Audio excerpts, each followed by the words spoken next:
I'd like to introduce for you today's speaker. Now, today's speaker, as we already, we talked about this in the first class. Today's talk is really more of a discussion of the project that's connected with the course. And but I'd still like to introduce the speaker because we're still very honored to have her being the lead for this homework assignment and for the event that this is connected to. So I'm introducing Cynthia Dye. Cynthia is the founder and principal of Dainamic Consulting, which is an interim executive management and strategy consulting company. She's been an entrepreneur and executive at several startups in the wireless communications, internet, and enterprise software industries. She's a Berkeley electrical engineering and computer science graduate at the undergrad level and Stanford MBA. She's also a Berkeley CET industry fellow, and she's responsible for developing the center's connections with industry, and she's teaching IEOR 171 next semester in the spring, which is organizational leadership. So with that, I'd like to introduce Cynthia to have her discuss the project. All right? Thank you. Thank you very much. So I guess the clock thought so much of my background that instead of having me talk about me, instead he had me hatch the assignment for this class. And I don't want you to think of it as an assignment. I think it's really a great opportunity, and I hope that you see it as such. Having said that, it is required to pass this class. So, as you've probably seen, has everyone picked up a copy of the assignment? Yes? Okay.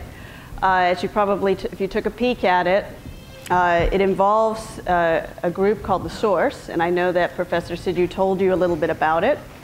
The Source is CET's entrepreneurial and innovation community, and it's designed to help CET bring industry know-how into the classroom. All of the speakers that you will hear in this lecture series are members of The Source, and it's something that we started this year to formalize this as a resource for all of you. And we hope that when you graduate and go out and start companies and be successful in your careers, that you will also come back and be part of The Source, and perhaps you too one day will be guest lecturing in a class. So let's any error should talk about who is in The Source. Professor Sidhu probably gave you a little bit of preview, but of course, entrepreneurs. These include founders of companies, as well as C-level executives in startups. Has everyone heard the term C-level? Can someone define it? Anyone? Come on, somebody, one person must have heard of C-level before. Volunteer? Go ahead. Right, C stands for chief. So C stands for chief level executives. It's the senior executive team. It could include the CEO, the chief executive officer, the CTO, the chief technical officer, the CMO, the chief marketing officer. You get the picture here. So it's usually the CEO and the senior vice presidents or the C-level executives of startups. Also, we include executives who are in charge of innovation at their firms. So these are large companies. Does anyone have some thoughts on why it's important to include executives from established companies? Did someone call something out? Go ahead. They're successful, good. So they're good role models. What else? Good network, that's right. So it took them some time to get where they are, and they know a lot of people. Why else? Why else would it be important to include executives from big companies as well as little? Go ahead. They have more money, so they can afford to get better. Okay, they have more money, and let me actually talk a little bit about that. As it turns out, In Silicon Valley, we're used to hearing a lot about venture capitalists and startups. There's very much of a startup culture here.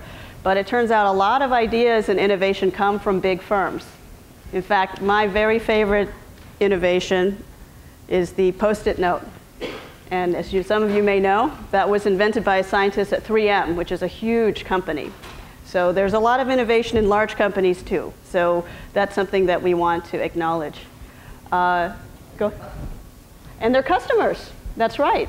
So if you've got a great idea, maybe you wanted to sell it to someone at Microsoft or at Cisco, be good to know those people too, right? Anything else that you can think of? One other thing I wanted to mention is that it turns out a lot of big companies are recognizing that the creativity that goes on in small company environments. And so in many industries, good examples, the pharmaceutical industry, you see large companies sponsoring research at small companies. So the innovation is happening in the small company, but a lot of the capital is being provided by the large company. And then as we talked about, Cisco has a reputation in the Valley for buying a lot of small companies. So it's also something, you've heard of M&A, mergers and acquisitions. So it's often an exit strategy for a startup. They'd love nothing more if they can't go public to be sold to a large company. That's not a bad way to go. So that's the reason we have large company executives as well. Of course, we have early stage investors. That includes the venture capitalists we always hear about, and also angel investors. Can someone tell me what an angel investor is? Go ahead.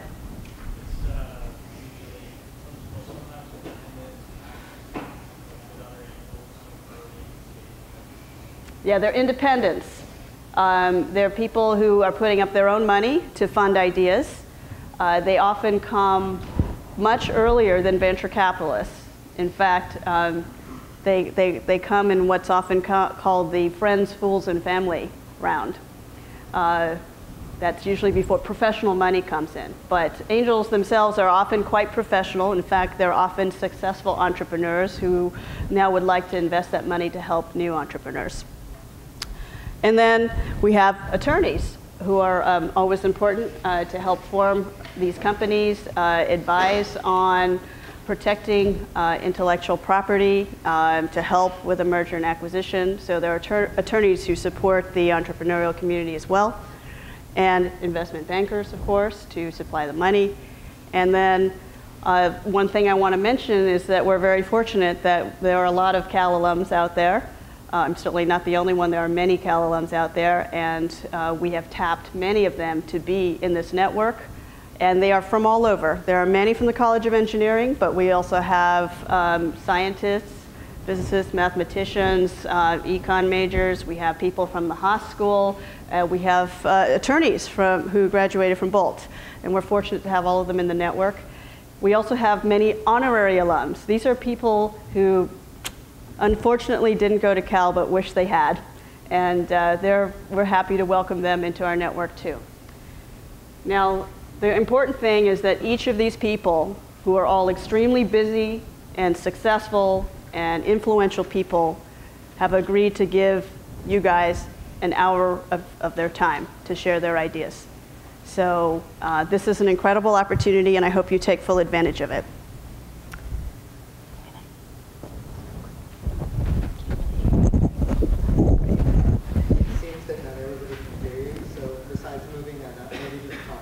Okay. If you can't hear me, raise your hand in the back. Are we okay now? Great. All right. So let's talk. Let's do an overview of the project, and then we'll show you some of the pieces of this, and then we'll go through some tips on how you can get through this. So the assignment again is to discuss emerging market opportunities and needs with a charter member of the source. And why is this important? Engineers and scientists, we're known for liking new technology, but it's important to understand what market need they address. And so this is an attempt to kind of look on the other side. What are some needs that new technology could be used to address? So the first thing we're going to do, and we don't need to do this right this second, but before the end of the class today, you're going to pair up and pick a partner. And think carefully on who you're going to choose. because the two of you will interview the same person. So hopefully you have similar interests. Okay, so think about that. And then later on, we'll have a chance to figure out who you're going to partner up with. We have recruited a number of these charter members who have all agreed to speak with you for an hour. And we're going to give you a choice. You're not guaranteed to get your choice, but we're going to allow you to choose, rank order up to 5 people that you would most like to talk with. And by next Wednesday, you'll have to let us know who your partner is and who you guys want to interview. And because I imagine there's going to be a little competition for some of the most popular people, if there's a special reason you think your team should be the ones to interview so-and-so, then let us know. And we'll try to take that into consideration. Having said that, everyone is really fantastic. And so if you don't get your first choice, you should not be disappointed. You're still going to have a great time. Then we're going to take a couple weeks to go off and do the matching and figure out who's going to interview whom. And then we will introduce you to whichever charter member you've been matched to. While this is all happening, we're going to ask you to do a little bit of a pre-assignment, which is to develop your own thoughts and perspectives. Basically to go through the same exercise you're going to ask them to go through, but come up with your own ideas. So as a student, or as someone who, as a consumer, what are some of your ideas about, opportunities for new products and ways technology can be applied to make your lives better. And we're going to get you started. The second half of today's lecture, we're actually going to start that brainstorming process. And then I hope that you will go off in your teams and think about it a little more so that when you talk to the member of the source, you're going to sound very thoughtful and insightful and very impressive, okay? So then we're giving you until November 17th to complete a 1-hour interview. And we've provided an interview format, and we'll run through that really quickly in a bit. It sounds like it's a long ways away, and let me tell you, it is not. And I suggest the minute you get the person you're assigned to, you immediately start to try to set up that meeting, because you may discover it will take you most of this time to get an hour of that person's time. Even though they have the best intentions and they would like to meet with you, these are extremely busy, successful people. They have meetings, they have to go out of the country. Don't take it personally, but it might be extremely difficult to get that 1 hour. So don't delay. And then by December 1st, you're going to post your results on the community wiki site. And again, I would actually recommend you do this fairly shortly after the interview so it's kind of fresh in your mind. Okay? I'm going to hand this over to Professor Sidhu, who's going to help me with my props a little bit. All right, thanks. So I think the first thing we should do is show them where the profiles are. And this is in your handout as well. It's also in the syllabus, but we're just going to run through it really quickly so it's easy for you to go back to it later. So Okay, where would you like to go? let's go to the profile site first. Okay. So, of course, Professor Sidhu has this set up as a bookmark, and you can go to the syllabus, and the same document is there, and you can click on the link to get you there. You're going to have to log in, and the login and password is provided on your handout. So we're going to go ahead and just enter that password. Once you log in, you will click on main page, which will take you to another link that says all pages. Click on that. And then you'll see a nice long list of names of people that you can interview. And while it looks like a long list, they're very short. So it won't take you long to just kind of skim through these and figure out who you'd like to interview. So we have some interesting people. I'm just going to highlight a few just to give you a sense of who we have. Like you're close to Keith Kroc there. Why don't you click on that? Keith is actually an honorary alum. You'll notice we didn't quite get all the information for some of this. We actually asked them to provide a little more background on themselves, and some of them were good about it, and some of them, didn't quite get to it, but that's not an indicator of anything except that they're all very busy people. So Keith is the founder of Ariba, which is a little company you might have heard of.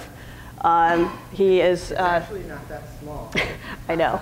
We had Keith as a lecturer in the past, and he said that at one time, I think he might say that here, his company was valued more than General Motors. Yeah, and that was probably at the height of the dot-com boom. But so anyway, he's a very interesting guy, and he's you know, happy to give an hour to somebody, some lucky team. If you go back, let's see, who else can we show? Let's okay, you can click on me. By the way, you can click on me, but I'm going to tell you that both Professor Sidhu and I are off limits since we cooked up this assignment. So you can look at our information, but unfortunately, we are not going to grant you an hour, but don't take it personally. We have, let's go to Ron Weissman. And Ron's a really interesting guy, and he's a big Cal person. He got all 3 degrees here. And, you know, there's a little, I wanted to show Ron's because of, he actually filled in more on the fun facts about me. So, I mean, there's a little bit, for the people who did fill this stuff in, they tried to put a little bit about themselves. So hopefully you can learn a little bit more about them as a person as well. Okay, why don't you go back? I'm just highlighting a few. Yeah, and a lot of them have a very good sense of humor. So you'll enjoy your interview with these folks. So in here we have you know, many general partners of venture capital funds. We have general partners at law firms. We have CEOs and founders of companies. I think you will find it a very interesting group. So hopefully you can figure out who you'd like to interview. You want to pick one more? Jenny Mather, maybe? Jenny Mather? Where's that one? Jenny. Oh, one more. So, so she's a pretty interesting person. She's the founder and president of Raven Bio. So we've got a lot of really interesting people. So I think that based on, you know, try to pick carefully and give us good reasons for why you'd like to interview them. This is an opportunity for you to talk to someone who might be doing what you want to do someday, so take full advantage of that. We are going to ask you to spend at least half of your time doing the assignment, but you will have time to actually ask this person anything you want, to give you some career guidance, to maybe ask how they got to where they are today. It'll be a great opportunity to talk to people that you actually may not get once you're not a student anymore. They're very interested in talking to students, okay? All right, so that's a little bit on that. Why don't we go to the community site and just show them where they're going to be posting. There's a community portal. And if you've, right. Yeah, and then you'll see that it has some stuff here. This is a site that you'll eventually be creating a new page that will summarize your thoughts as a student team, and then you'll also be writing up your interview results here. So we'll go to the example in a little bit, but why don't you how to create a page. So let's just do a quick example. So whatever the name of the page is. And we've given you a specific format for that page. We've given a particular name. So if it was called op and then something, whatever that is. Maybe that's not the best.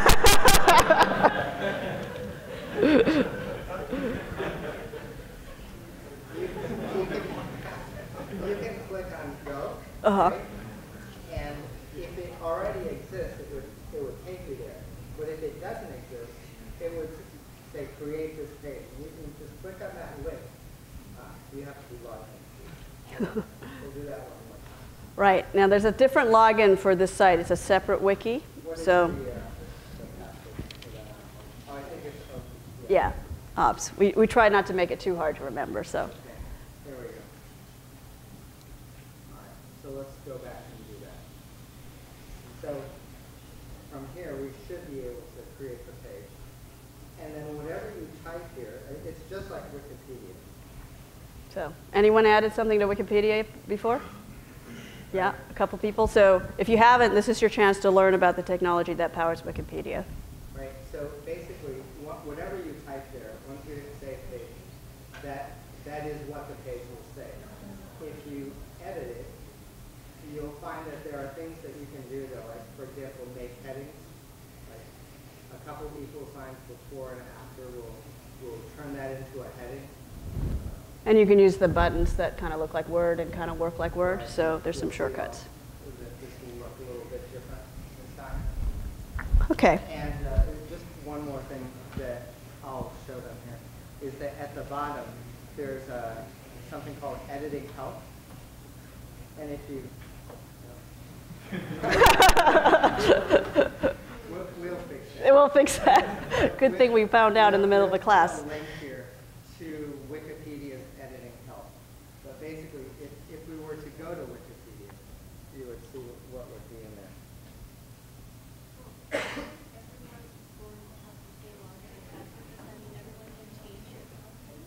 Yes, but after you set, so the question, you want to repeat? Yeah, the question is, can everyone edit your content? And yeah, actually that's true, but the minute you turn it in, you're going to send a note to Professor Sidhu and copy a couple of other folks, and we'll lock your page down. So. Okay. So if you edit, on actual Wikipedia. You notice they have some parts that are locked down as well to prevent people from. Let's just go down and I'll show you. We'll link it to this page, which is editing help. And on this page, it shows you, what you can type to get it to look however you want. Okay. So give me my presentation back and let me run through that, and then we'll go quickly through this. Yeah, please. Okay, so we're going to go through a couple of tips. Some of you may have had more practice with interviewing than other people, so we'll just bear with me while we go through that. Okay, so the first thing is, how do I set up an appointment? This seems like a really basic kind of thing. As I said, this might turn out to be much harder than you expected, so we're going to give you a couple of tips here. First of all, once you get your assigned person, immediately send off an introductory email, and we'll provide something with a general format that you can modify. Feel free to modify to fit your personality. Couple of things. A lot of these people, as you might expect, have executive assistants, and some of them don't read their own email. A lot of them don't read their own email. And if you don't get to the executive assistant, it's like throwing it into a black hole. So if you are given an executive assistant, make sure you copy the executive assistant on all of your communications. Your life will be much better if you do so. And if you can be very nice to this person, you might find that your interview will happen sooner too. So that's just a tip. In this email, you should try to push to see if you could do an interview in person. Now, some of you may or may not have cars. Some people will be lucky. There are a few people who are guest lecturers at Haas, and so they might have office hours on campus. But the vast majority of you, if you are going to do an in-person interview, it will involve driving. So if you can do it, offer to meet them in person. They may or may not accept that, by the way. We've told them all that they can do it on the phone, but if you can get them to say yes, they just don't want to drive here, then I would fully take advantage of it, right? Something like 80% of communication is nonverbal, so if you can get an in-person interview and take the time to arrange it and make sure you can get down there and be there on time, try to do that. Otherwise, arrange a conference call. I suggest a speakerphone, and if anyone doesn't have a speakerphone, CET has a speakerphone, and we can help you with that. But that's going to be the easiest, to have two of you sitting together and being able to coordinate, since there will be 3 of you on the phone. Send a couple of suggested dates and times over the next 2 weeks. They are busier than you are, but you do have class, so if you have certain days that are better, let them know, and the executive assistant can try to work with your schedule and try to get something scheduled more quickly. If you don't hear within a week, again, don't take it personally, but you might actually have to push a little bit. You might have to make a phone call. Again, try the executive assistant first if there is one. You may have to call directly and just track this other person down directly if he or she doesn't have an assistant. It could, again, don't take it personally. They may have been out of the country. It may have gone into a spam filter, but don't let it sit and wait for them to get back to you. If a week has gone by, take more drastic measures. And like I said, it may take actually most of your time just trying to get the appointment. So do not delay. reconfirm your appointment 1 to 2 days before. Kind of obvious, especially if you're going to be driving somewhere. You want to make sure you don't get there and the person's not available all of a sudden. So just reconfirm it, say, you know, we're going to be coming at this time, looking forward to the meeting. At that time, you might actually get a response asking to reschedule. So again, a good idea to do that. It might happen a couple of times. I think one person has the record. I've been rescheduled 5 times. It is nothing personal. They're just busy people. Meetings run over. They get called into an emergency board meeting. So just be prepared for that, okay? And then let us know if you're really having trouble getting response. If you've tried all of these things and somehow you cannot meet with this person, let us know. Worst case, we'll match you with someone else or see if we can help. Do not wait till November 16th to tell us, because we will not be able to help you at that point, okay? So let us know pretty soon if after a couple of weeks you haven't been able to get any kind of conversation going. Okay, how can I prepare for the interview? Well, obviously, you want to do a little research about the person you're about to interview. So we've done a little bit for you. We've provided the online profiles that will get you started. In fact, it will tell you a lot of stuff that perhaps these people don't have on their official biographies. So take advantage of that. Obviously, if this person works at a company, either a company, a venture capital fund, whatever, you can see a little bit more about the company and what this person's role is. And obviously, try Googling this person. There's probably a lot of information there. So just do a little bit of research so you know a little bit about the person you're about to interview. Take full advantage of this mentoring opportunity. So there are going to be 2 of you, so you're going to have to duke it out because you're not going to have that much time. But if you have some good questions for this person, prepare those questions in advance. This is your chance to talk to people who are basically rock stars. And like I said, you may never get this opportunity again. So think about what you'd like to ask. We have something called reverse mentoring. We've told these people, by the way, not only are you mentoring students, they're mentoring you. So we want to really make this a 2-way exchange. And you might be surprised that they're going to be really interested in your ideas about what you see as an interesting new market. In particular, they want to know where the next MySpace is coming from, right? So you have an opportunity as a representative of the best of UC Berkeley and representative of the next generation here to share some of your ideas, and you might find that they're actually quite interested in what you have to say. So think about it. Again, you want to be thoughtful and insightful here. And then, last but not least, role play. I can't tell you how much a little bit of practice goes. Some of you may have experience being interviewed for jobs. Probably very few of you have experience interviewing. So just try it out. Practice the questions with each other and have one person pretend to be the interviewee and you play the student, and go back and forth and see if it's smooth. Just try it. Okay, during the interview, this is obvious. I'm sure you were all brought up with good manners. If you're going to go down and see them in person, don't go in cutoffs. Dress up. Again, you're representing UC Berkeley. Be respectful. Most of these people are 10, 20, or 30 years older than you are, and they've worked very hard to get where they are, so address them as Mr., Ms., or Doctor. We have a lot of PhDs and medical doctors in this group. Now, if they say, oh, don't call me that, call me Bob, that's fine, okay? But if they don't give you permission, it's best to err on the side of being really polite, okay? Try to establish some common ground in the first few minutes when you introduce yourselves. For example, if you're interviewing a Cal alum, you could say, oh yeah, that's my major too, or whatever. Maybe you both like sports. I mean, this is why we ask them to say a little bit about themselves. So try to establish some common ground to set the tone for the interview before you kind of get right down to business. Try to speak clearly and confidently. It might be a little intimidating, but remember, these guys want to talk to you, so be confident. Ask a lot of questions. This is an educational experience. They expect you to ask questions. There's no such thing as a dumb question. There are a lot of things they know that you may not know. So if they're starting to talk and it's starting to sound like alphabet soup to you because they're starting to throw out lingo or terms that you don't understand, like sea level and whatever, right? Ask. What do you mean by that? Ask for clarification, because if nothing else, you need to be able to translate that into your posting on the website. And if you don't know what they're saying, it's going to be very hard for you to do that. So ask questions. Respond to show that you're listening. This is something that is especially important if you're on the phone. If you're in person, you can nod your head and they can see that you're listening. If you're on the phone, which a lot of you will be, just say, yes, oh, I understand, or whatever. It sounds really obvious, but there's nothing worse than talking into dead space, and then you don't know if anyone's there, right? And I warn you, it might happen the other way, because some people are more personable than others, but don't you be the one who is doing that, right? So show that you're interested in listening. Watch your time really carefully.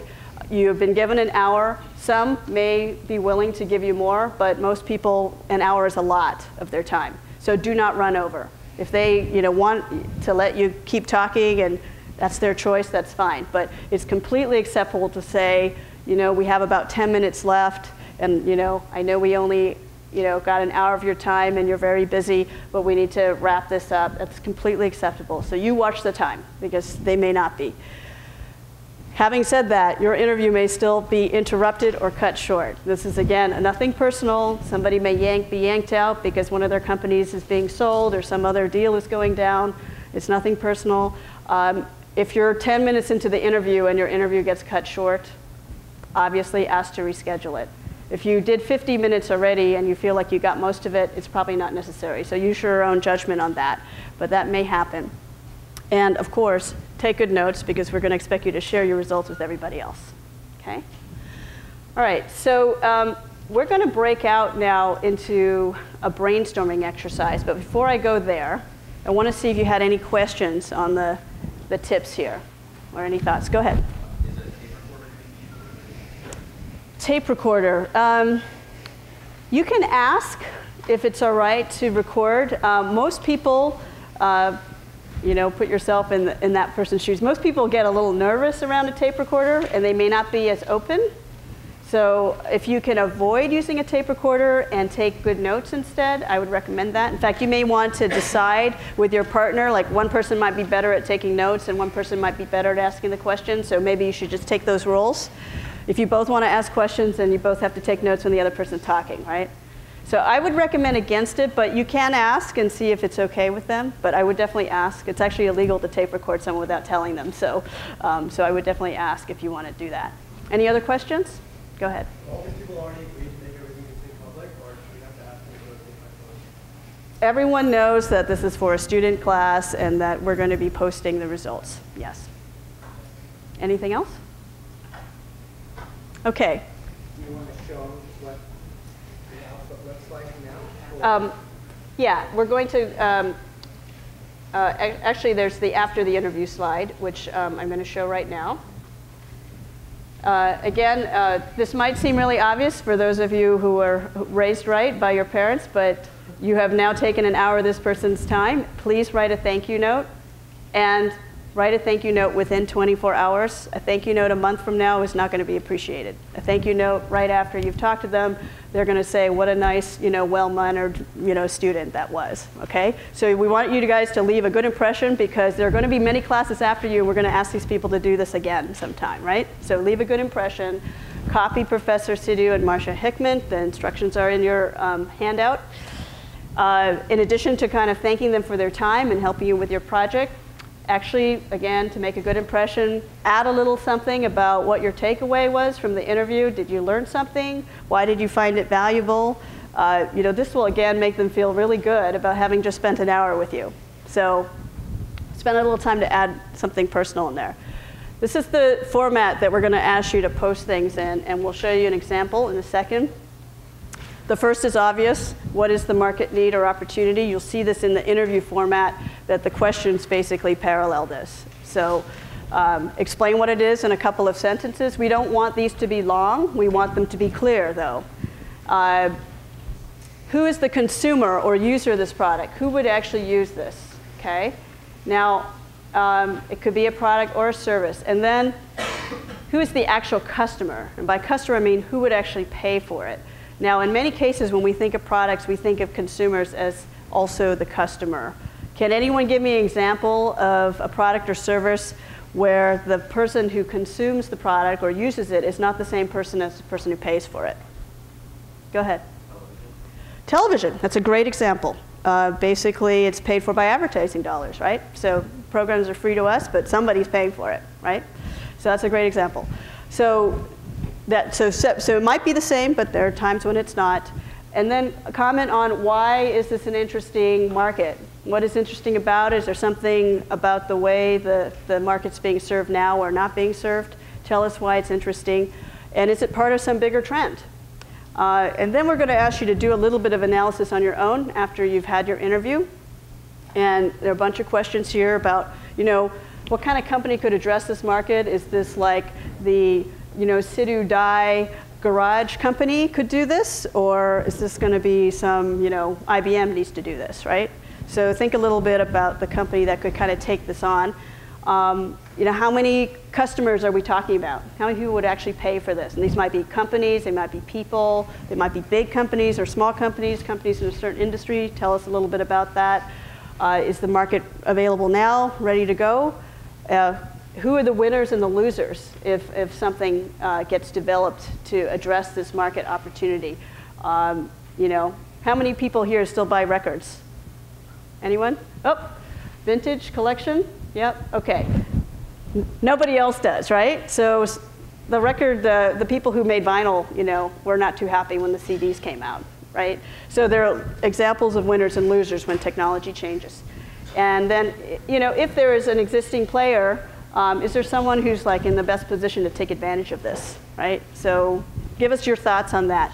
And in fact, I'm going to have Professor Sidhu take us to the example. A little more rope.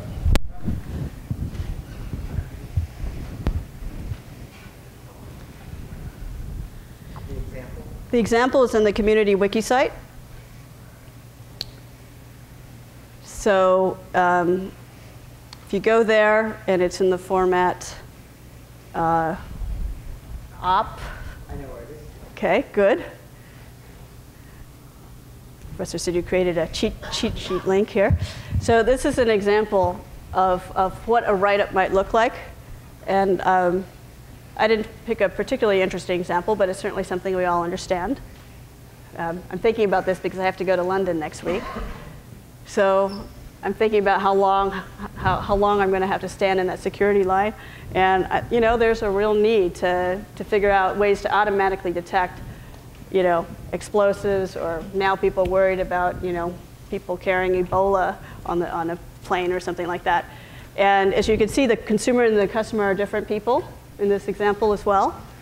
And what makes it interesting is that while there are lots of solutions for security screening right now, most of it relies on human beings to look at something on the screen. And they've shown over and over again that doesn't work. Basically, there's a lot of human error, okay? And then, so what is the context? Terrorism after 9/11. And that might actually change. If we got peace in the Middle East tomorrow, maybe this would not be a big problem. And then finally, this is my little student analysis, and I will expect something much more insightful than this from you, but it gives you an idea of kind of the flavor of stuff that we would like to see in the analysis piece. Okay? Great. So we have a little bit of time now, and how should we do this? In terms of Yeah, I probably want a little larger group than 2. So this will be a great time for you to interview your prospective partner as well. But I would like you to kind of break into maybe 4 groups. And 4 groups? 4 groups. 4 groups. Yeah, we could do groups of 4. Will we have time though? Let's try this. Go to the if you go to my final slide, which is on the brainstorming piece, we're going to try to just get you started so that, again, by the time you actually talk to people, your ideas will be fully baked and it will be thoughtful and insightful. So, so again, a couple of things. How do you start thinking about this? Well, there are kind of 2 ways to think about it. It's something that really bugs you, it's a problem, or a pain point. For me, I was thinking about the hassle of having to, go to the airport 3 hours early just so I can stand in line and take off my shoes and do all this other stuff. So that's a point of pain for me. It's called a pain point. So there's a problem. And if we could come up with some better technology solution and solve that problem, that's a great opportunity. That's one way to think about a market opportunity. Another one is to say, there are ideas people haven't even thought about, that they don't even know they want yet. I mean, a couple of years ago, did you know you wanted an iPod? Probably not, right? So there are opportunities to create completely new categories of products just because somebody thinks of something innovative, and there's a sudden opportunity there, okay? And then, I don't know if we have time to go through these other things, but, why don't we try, let's do groups of 4, I think. Let's try breaking up into groups of 4, and we'll give you 5 minutes to talk about, see if you can come up with an interesting market. Again, based on your own experience as a consumer, as a student, maybe as someone who works in the summer, whatever it is, come up with some ideas. So I would have them go out into that outside because they can't really talk. Okay. Yeah, find a corner or go out in the hallway. Find a group of 4. Hopefully it's one of your partners is included in that group. And come back in 5 minutes. All right, that was good. Yeah, it took too long on the wiki. Yeah, that's the way it goes. Yeah, it's all right. Whenever you start showing. Yeah. We only have a few minutes, but we're going to try to get a couple of these ideas up. Is everyone back in? Are you good at writing? Are you good at writing on the chalkboard? What am I going to write? Just some of their ideas. Huh? Oh, okay. Well, I can write. Yeah. Okay, I'd like to ask a couple of volunteers to just see if they had any brilliant inspirations in the last 5 minutes. I know it wasn't very much time, but just want to get you started. Anyone? Brilliant ideas? Maybe not so brilliant, but an idea nonetheless? Otherwise, I'm going to start calling on people. Go ahead. Integrating like web services workflow. So Wikipedia and Google often use as a default. So hopefully Wikipedia has an article about what I want to look for. But if not, I'll default to the Google. Wouldn't it be great if you could just integrate these two services? Okay. Integrating web services, okay, and web services may have a particular meaning, but I think we know what you mean. Anything else? Come on. I want at least 3 ideas. Somebody must have come up with something. All right, I'm going to pick this gentleman in the red shirt in the front row here. What did you guys come up with? Come on. You didn't have any ideas in 5 minutes? Come on, you must have had an idea. No? Anyone else can help them up in the back? We thought you were looking for interesting market segments as opposed to ideas. But a few that we came up with are GPS is a new and booming market, phone software, handheld media of all sorts. Okay. All right, so those are actually different kinds of technologies. So the question is, what would be an application that GPS could be used for? So that's actually a good thing so we can be clear about this. So, I'm hiking and I need to know whatever, right? So that would be the opportunity is to address hikers who need to know where they are, right? Yeah, so when you go through the next set of questions, it's, who's going to pay for this, who's going to use the service, right? Is there any one last idea? Go ahead. Just thought of it right now. Maybe a mobile phone dating service for seeing who's close to you. Okay. Dating services on the mobile phone. Okay, so the pain is you'd like to date someone and you'd like not to go too far, right? So there's an opportunity potentially. And actually, there are a couple of services like that. So that is an idea out there. All right, hopefully that gave you an idea. Look through the example. And if you have any questions, please send email to us. Okay? Thank you so much.